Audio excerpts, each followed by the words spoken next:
The circus that is West Ham continues as we're trying to get a replacement for a manager we have not sacked yet. And Potter, the deal seems to be stumbling. We seem to be struggling to agree terms, and we're looking at alternatives, and it's all a bit of a mess, which is no surprise there. The the coach was reported to be sacked yesterday. They've been picturing Tim Steidten interviewing a new guy, all while Lopetegui is set to take charge of the team against Aston Villa, and West Ham struggling basically to agree the length of the contract. West Ham want to give Potter a 6-month deal, and Potter wants a straight up 2.5 to 3 year contract, and that seems to be someone. This is all what's being reported from various sources online. So yeah, it's all a bit of a mess, mate. It's all a bit of a shambles. We was on here yesterday. We was like looking up, silly us, naive, Dan and Nick. How naive? Do you know what, Dan? I'm not going to say naive because I still believe he's out. I still believe that he will be sacked eventually. But it just the way it's gone now. You just look at it and go, it's just typical. It's just the way they typically go. I mean, as I said before. You know, Graham Potter's name has been bandied around for a long time, for a long time. You know, if you want to get these deals in place, listen, how can he stay now? How can the geezer stay now? Yeah. Like, even if, you know, Potter turns us down and these other two men turn us down, how can he possibly stay now? The geezer has literally been pictured interviewing somebody else, talking to somebody else. It's been bandied around for so many weeks now that he's going to be the replacement.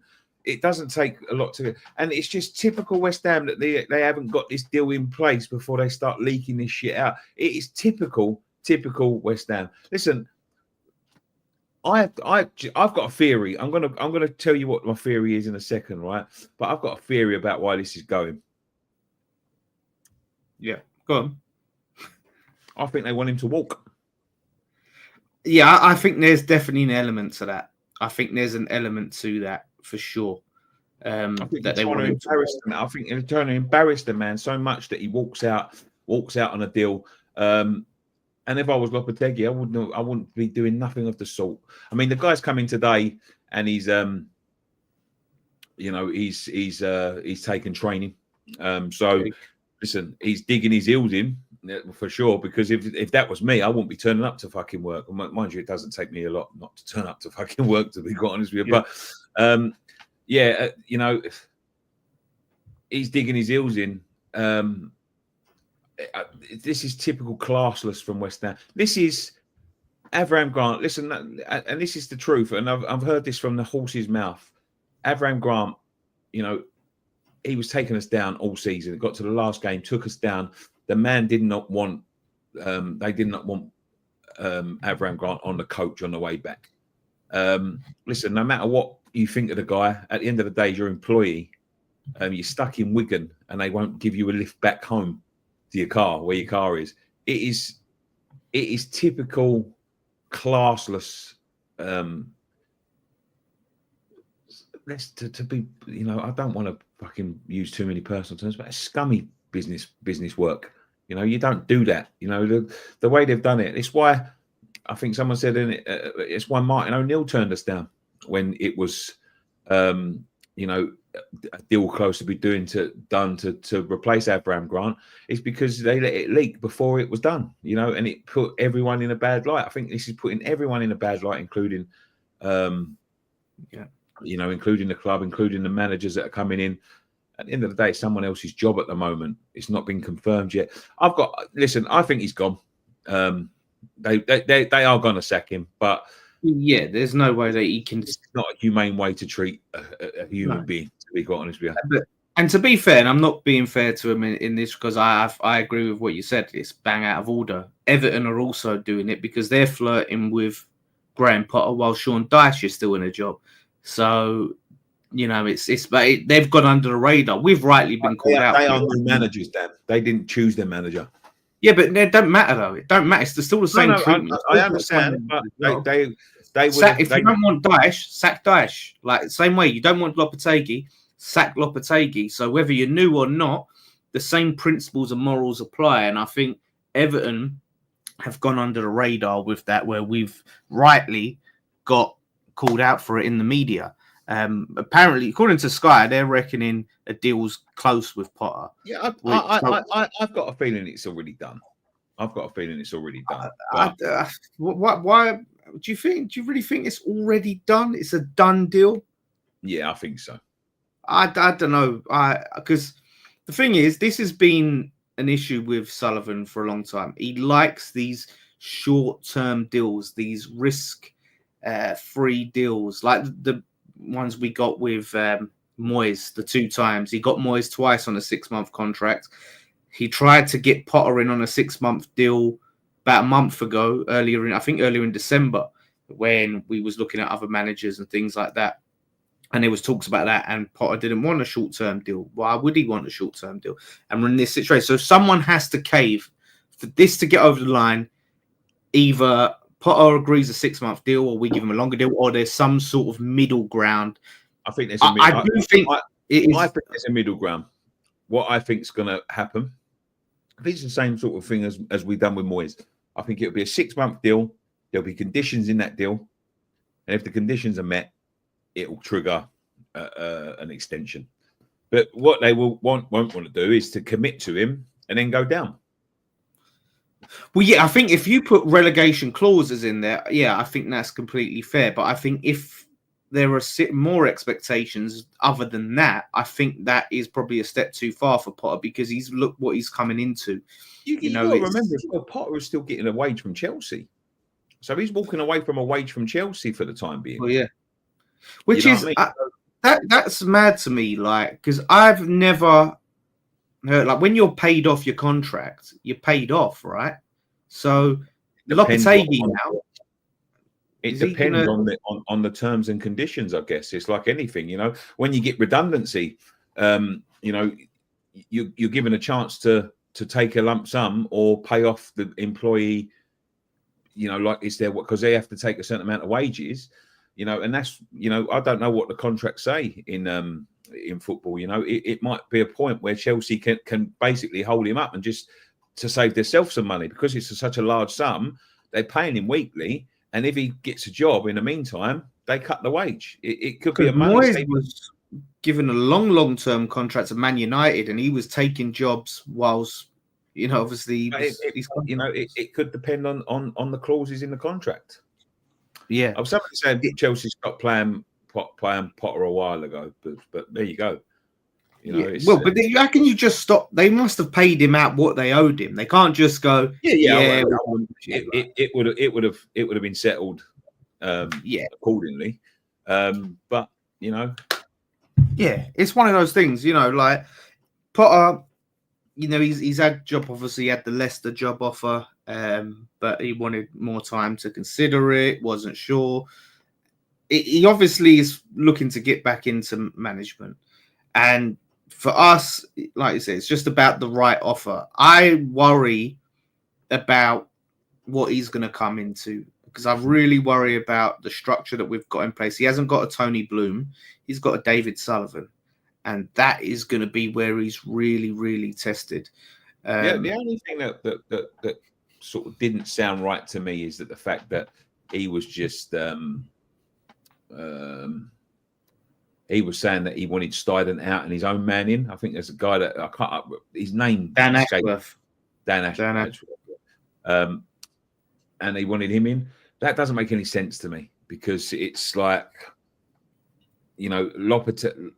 Stuyden's meant to be the man who's sort of forwarding this project. I know, you know, even though Sullivan said he's gonna, you know, want this this role taken off of Stuyden, he's still going to have a role to play in the club, and I don't think he's going to allow the manager to come in and change that whole structure. If it's a short-term deal. Structure. But yeah, this is the thing. Obviously, Stuyden was the one interviewing Potter and be like, "Yeah, welcome to the club." He's like, "Yeah, I'm going to want you out and bring my own geezer in." So yeah, I do think that people. I think there was a bit of creative license with that. However, there is reports that Stuyden might walk because of, you know, obviously he's come in, He's supposed to be heading a project. His role's been diminished. Sullivan doesn't seem to be happy with him. And I said this earlier, like when I look at it, and a lot of people are throwing a lot of smoke at Steidten, but I look at the signings, for the most part, if you go through player by player, I don't think that we've signed that bad. Somerville, I think people are happy with Somerville. I think you look at Fulkrug, yeah, he got injured, but we've started to see some actual, talent there. You look at Soler. A lot of people rate Soler. We're liking Soler. Wan-Bissaka, he's turned out really well. Todibo isn't fancied by the manager, but he's highly rated, and we've seen some talent there. Our whole defense is a shambles. Kilman was class earlier in the season. He's gone poor now, but that doesn't suggest that he's a bad sign. He's a bad player. He's out of form. Maybe there's a coaching issue there. Well, let me just get on, 'cause a lot of people are asking the questions in the thingy. There was another 2 managers interviewed for the job. Oh yeah. While we're doing that, I think it's Fonseca and Christophe Gaultier, who ex-PSG manager, who now manages in the Arab Emirates, I believe. Listen, Fonseca, I don't know. Listen, I know of Fonseca. Fonseca, I don't know the style of football. Will it suit us? I don't know. Gaultier, I would steer straight off of. I mean, he's got to be fucking worst of the lowest. That's scraping the bottom of the barrel. Scraping the bottom of the barrel, because that is Pellegrini all over. Yeah, but worse, because Pellegrini had a pedigree. He won the Premier League. He'd actually had a career. He just went to China. Like this, what was Gaultier achieved? He was at bloody PSG for a cup of tea. Like, I didn't mean to rhyme there, but he was, He was there 5 minutes. So that should be a non-starter. We sign him. You forget about Fonseca. We've been linked with him quite a few times. I think we actually did look at him in the summer before Lopetegui. I see a report. I didn't know this. We interviewed him, and they weren't impressed with him in his interview. But he does play a better brand of football than Lopetegui. He does play a little bit more of a attacking brand of football. He's always been linked with good jobs, Fonseca.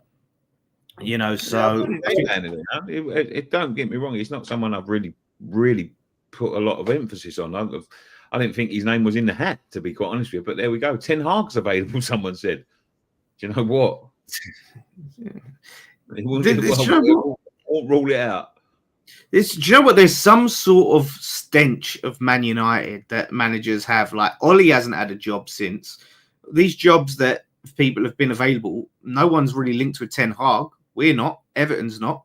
Leicester wasn't. Like there's no one's going after Ten Hag. Moyes had to leave the country to rebuild his reputation. Like Man United, honestly, you manage them. I think Van Gaal retired. So I'm not taking anyone who was just come from Man United. He can. Marco Silva. Someone's mentioned Marco Silva. It's one of them things, Dan. It's one of them things, even with Ten Hag, and I'm just going to put his name out there, is that let's not dismiss the fact Potter's the same, and I think Potter's in that same category.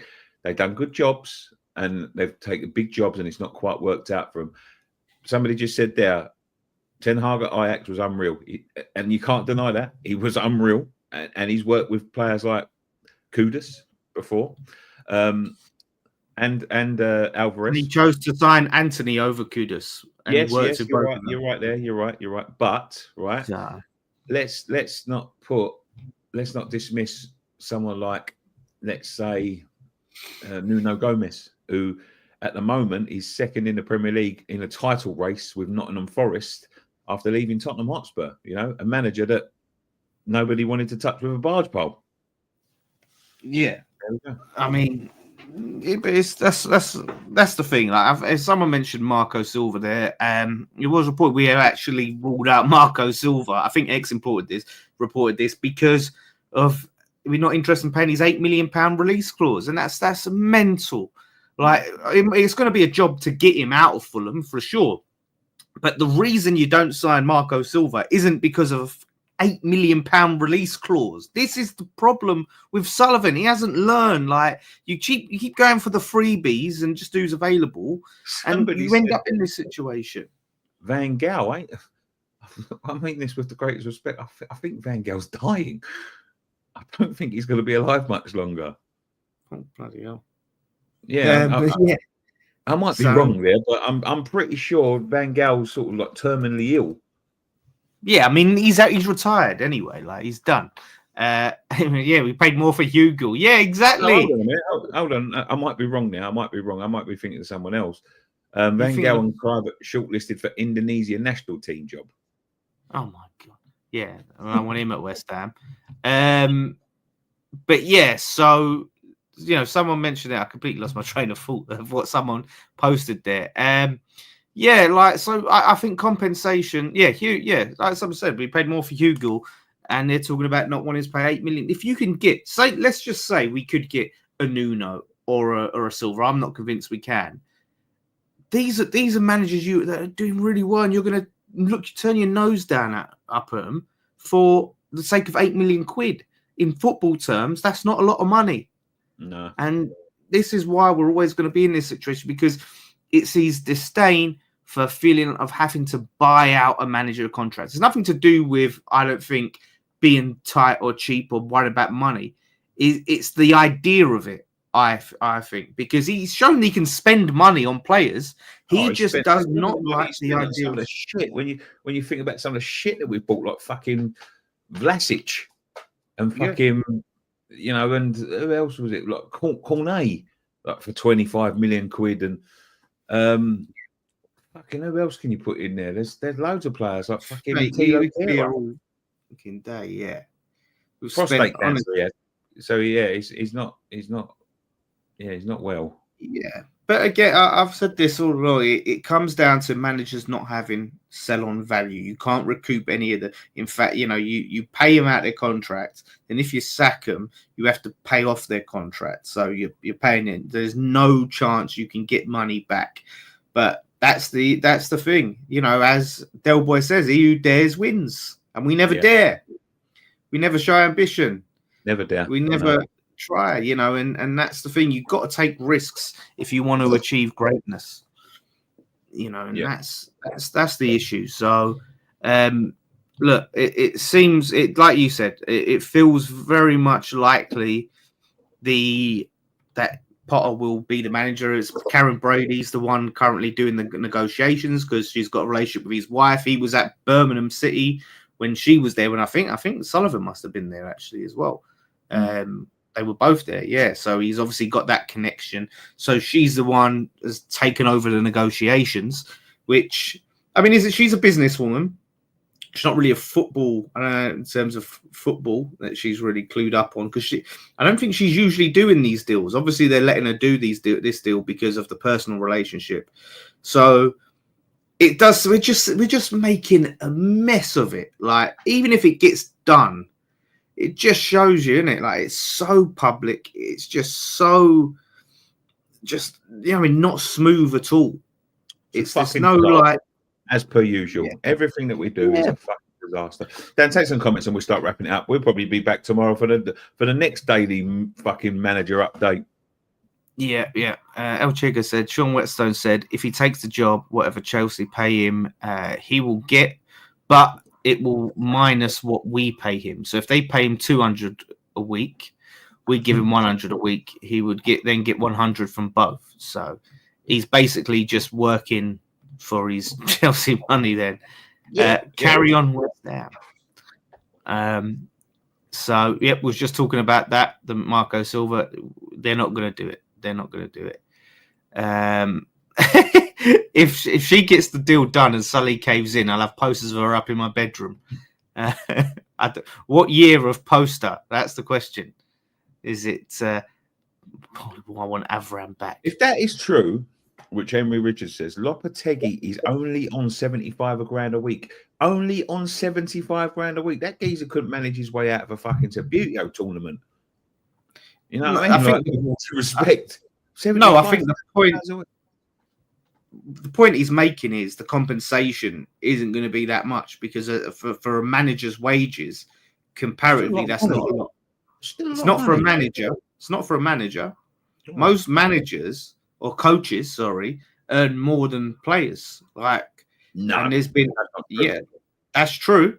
That's not true. A lot of them do. Yeah, Big Sam had it in his contract. Big Sam did not allow. Big Sam is a fucking liar, because I've seen something on with an interview saying that football is probably one of the only sports that the staff earns more than the manager.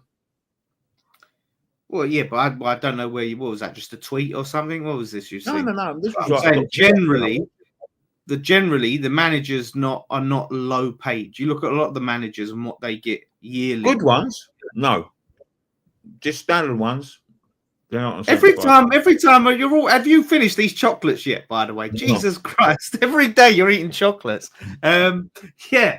So the point is the compensation, relatively speaking, isn't going to be that much. I think we only had him on a 2-year deal anyway, so he's got about 18 months left.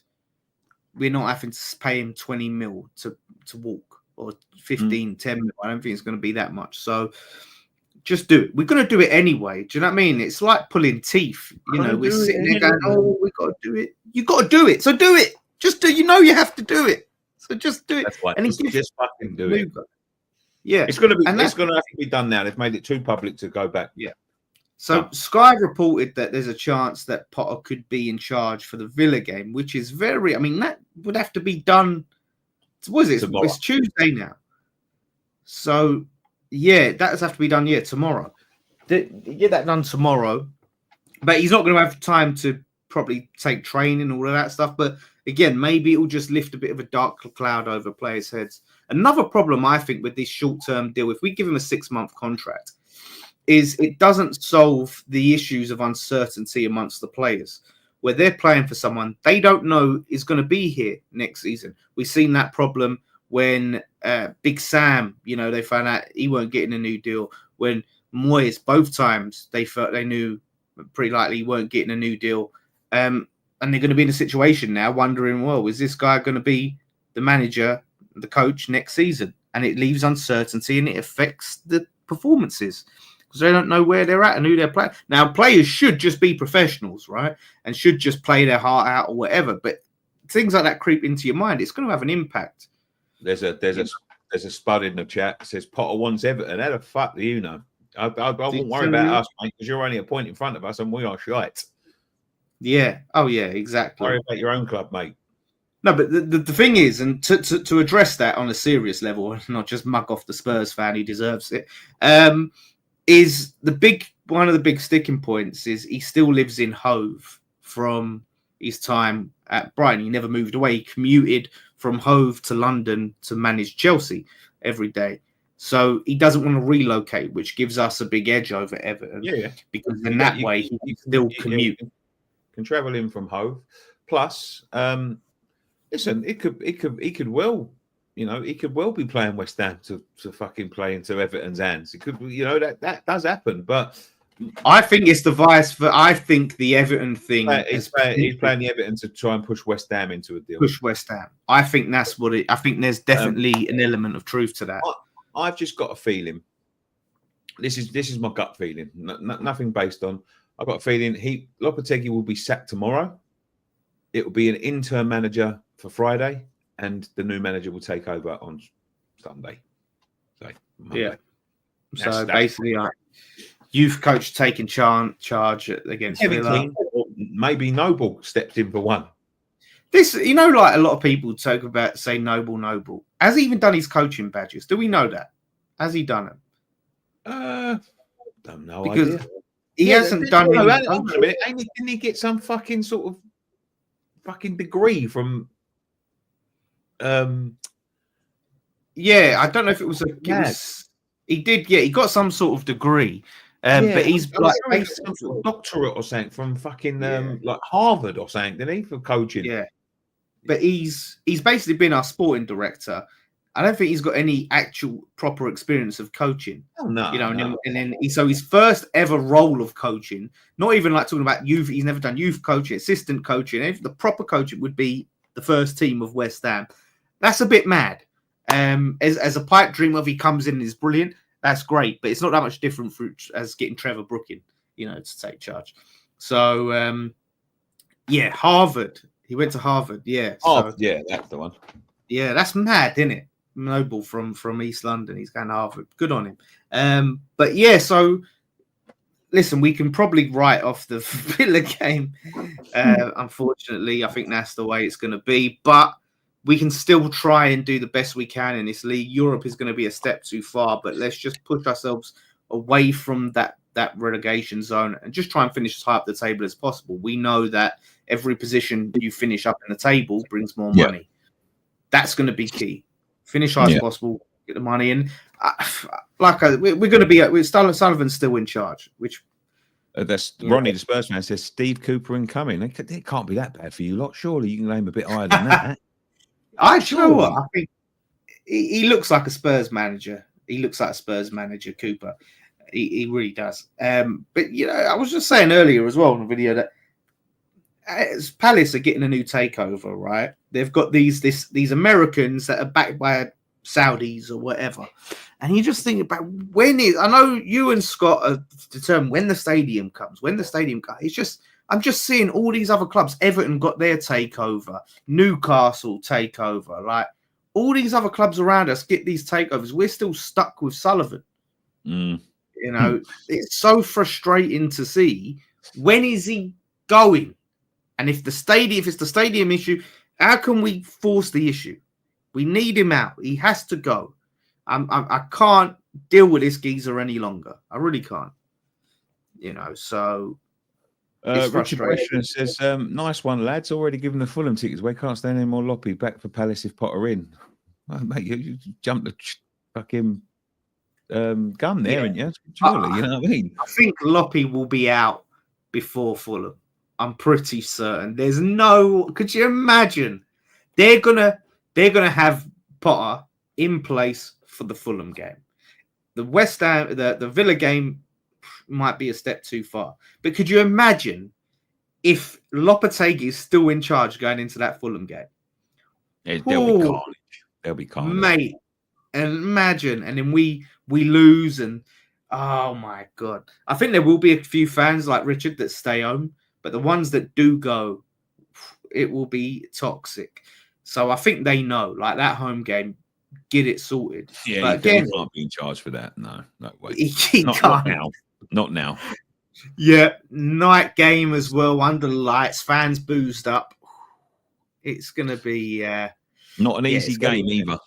Not an easy game on this. It's really not. But this is the thing as well, Potter. I'm pretty sure he liked to play a back five, and I don't know if we've got the facilities to do that. I know Lopetegui has played it some games, but you know you're putting in Soufal as a centre back, you're putting in Creswell. Transfer window is open, Daniel. The transfer window is open. True. There was one report saying that they've assured him that he is going to get some signings, bring some better players hurry in. up then.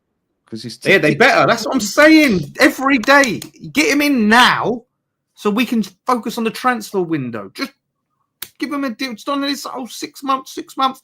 If he's your guy, just go with it. Take the plunge. If it don't work out, you sack him. Every club does this. You sign a manager to a contract. Don't work out. We're terminating the contract. Here's your compo. We go again. None of this 6 month crap. Just give him 2.5 years. It's not that much. It's so frustrating the way he bloody operates, because we're giving a 6 month deal and they don't want him. We're going to be in this mess in the summer, looking, going, oh, who do we get, rather than having a plan ahead of time of going, right, this is the names. So it's just like this is exactly like the transfer window, and I've said this for years. Comes the transfer window, it's like it's snuck up on us. Oh fuck! Yeah, every year. We better start looking. We better start having a look. Yeah. But to be fair, this is why I was so optimistic at the start of the season, because last summer was the exception to the rule, because we got our business done early. We looked like we knew what we were doing. And I was like, wow, like times are changing. Maybe we're trying to do things properly and we are being more prepared and planned. This is going to be a great season. And then it all goes to crap. We abandon that and we're unprepared again. And it's all over the place. And the person in charge of bringing in the players has now been relegated to a position of... Steidton could be going out and sorting the players out while all this nonsense is happening. But Sullivan who's given himself the job of doing that, is having to get involved in the Potter stuff. So our transfer plans are on hold. It's just insane. Like a midget Voldemort. There we go. Let's start wrapping up then. Yes. So anyway, thank you all for watching. Like I said, we're going to be, as this goes, updates regular on a regular basis. I want to start looking at some fucking transfers, to be quite honest with you. I want to come back tomorrow with transfer news, not fucking manager news. Oh, yeah. Like, some people are trying to talk, I heard you're linked with this player. I'm not entertaining any, because it's not going to happen, is it? We're not now. Not at the moment, no. Until this is done, we're going to be on top of it. And hopefully tomorrow, we will be able to come on here and go, it's done. It's official. Super Stubby says, where is Ryan? I don't know. I'll ring him in a minute and ask him. Yeah. He ain't done a Facebook space. Yeah. So, but yes, like I said, we'll be on it. So do keep tuned in, put the bell on, and we'll keep you all updated. And we're not going to be on Friday Night Pint because it's watch along Everton game, and that is going to be fun. We'll see who's in charge for that one. So thank you all for watching. Have a good week. And one thing left to say: come on, you Irons. Come on, you Irons.